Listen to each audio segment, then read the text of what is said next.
بزعبا سرقي موسيقى تتحاحزو دمصاوي تشويت مزغو ابز حجي ساعات عبي اجندا خوينا تركب توسخ دما ازن موسيقى كلن كاب يوتيوب نخليا بزح سب ريبورتنا غبره يركب مالتو اذا دمصاوي زي ادما حدا مغلص يهبالا زيومن كالتومن صفوف زوله حبريتاتات نمركب لاي غور شير غور حسابتا لكم كومنت صحفوا لي مالتو نابزوانا غدايك ملس كلخو احصر ابيل نمنغار زاكل اذن كلته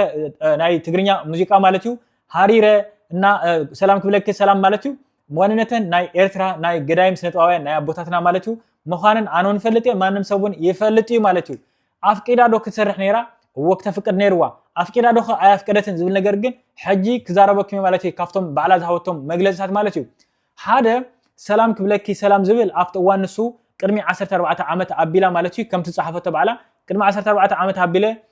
አልበን ክሰርሕ ከለኹ አፍታ አልበነይ ሰላም ክብለክ ሰላም እና حريره زبلا كلته موسيقاتات نا ኤርትራ እትየለኹ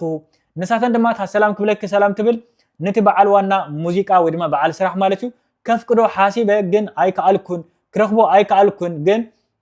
መስራሕዋ ወይ ድማ ሪሚክስ ምስገበርኩ ወይ ድማ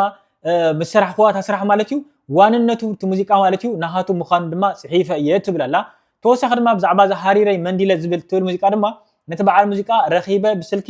ኣዘራሪበዮ ፈቂድለይ سريح دما سريدلو سميع دما دسيلو بحاصيرو فقيدل እዩ ትብላላ ማለትዩ በዚ ጉዳይ እዚ ኣብ ሶሻል ሚዲያ ዘንቃሳቀስ ዘሎ ሰሪቃቶ ዶ ገለገለ ናተባለ ተወሰኸ ድማ ዘን ሙዚቃ ካብ ዩቲዩብ ንኽወርዳ ብዙሕ ሰብ ዝጽዕር ዘሎ ድማ ከም ሓንቲ ተራ ሙዚቀኛ ሲ ደጊማቶ ያ ግን ተሓንታ ፍቂዳ ያ ተሓንት ድማ ከተፍቅድ ፈቲና ያ ወላ ውን ክፍቀደላ ወላ ተዘይካለ